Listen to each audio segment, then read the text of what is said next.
जब से संसद में मोदी सरकार ने महिला आरक्षण बिल को पेश किया है, तभी से विपक्षी पार्टियां इस बिल को लेकर लगातार मोदी सरकार पर सवाल खड़े कर रही है। इस बीच बीजेपी पार्टी की नेता उमा भारती ने भी इस बिल का विरोध किया है। बताएंगे पूरी खबर, लेकिन उससे पहले नमस्कार, मैं साक्षी और आप देख रहे हैं देश नीति। देश नीति केवल सच्ची और पक्की खबरें। जहां एक तरफ केंद्र की मोदी सरकार ने लोकसभा में महिला आरक्षण बिल पेश किया, तो वहीं दूसरी तरफ इस बिल को लेकर विपक्षी पार्टियां और खुद बीजेपी पार्टी की नेता इस बिल को लेकर विरोध जता रही है। पार्टी से नाराज चल रही नेता उमा भारती ने इस बिल को लेकर अपनी ही पार्टी पर तमाम सवाल खड़े कर दिए हैं। उन्होंने इसे बिना ओबीसी आरक्षण के बिल्कुल अधूरा बताया है और विपक्ष ने भी इस ओबीसी मुद्दे पर ही इस बिल का विरोध किया है। उमा भारती ने इस बिल को लेकर अपने इस बयान में कहा, ओबीसी महिला का प्रावधान इस बिल में नहीं हुआ है तो ये अधूरा ही रहेगा। प्रधानमंत्री नरेंद्र मोदी भी ओबीसी से ही आते हैं। मध्य प्रदेश में इसके लिए अभियान चलेगा। बिल में ओबीसी महिला के लिए 50% प्रावधान तो होना ही चाहिए। पिछड़ी जाति के लोग हिंदू विरोधी ताकतों के साथ जा रहे हैं। मुझे खुशी है कि महिलाओं के लिए बिल आया, लेकिन दुख भी है कि पिछड़े वर्ग की महिला के लिए 50% प्रावधान भी इस बिल में नहीं है।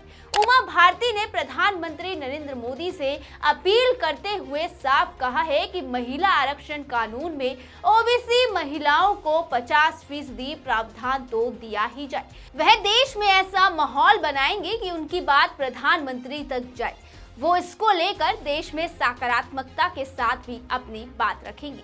वहीं उमा भारती ने 1996 में पूर्व प्रधानमंत्री एचडी देवगौड़ा द्वारा पेश किए गए इस बिल को लेकर इसका जिक्र किया और कहा कि उस वक्त भी मैं उनके साथ खड़ी हो गई थी, लेकिन ओबीसी महिला के लिए प्रावधान नहीं होने की वजह से बिल को वापस लेने की बात मैंने खुद कही थी। उस वक्त सदन 2 धड़ों में बंट गया था। देश में सर्वाधिक पिछड़ी जाति होने के बाद भी ओबीसी के लिए जगह नहीं थी। अटल जी और आडवाणी जी ने मेरा हमेशा साथ दिया। उन्होंने अटल जी को बोला था कि ओबीसी वर्ग का प्रावधान नहीं हुआ तो वो विरोध में उतरेंगी और उसी के लिए उन्हें अपराधी भी कहीं ना कहीं माना गया था।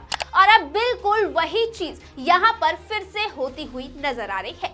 देखिए, बिल तो पेश हुआ, लेकिन उसमें ओबीसी आरक्षण की बात कहीं भी नहीं है, जिसका उमा भारती विरोध कर रही है। और उमा भारती ही नहीं बल्कि विपक्ष भी इसी मुद्दे पर तमाम सवाल मोदी सरकार पर दाग रहा है और इस बिल का विरोध कर रहा है। वहीं अगर दूसरी तरफ देखें तो इस समय बीजेपी के लिए मध्य प्रदेश में बड़े चेहरों में से एक उमा भारती का भी चेहरा है और एमपी में चुनाव भी अभी सिर पर है। साल के अंत में विधानसभा चुनाव होने वाले हैं।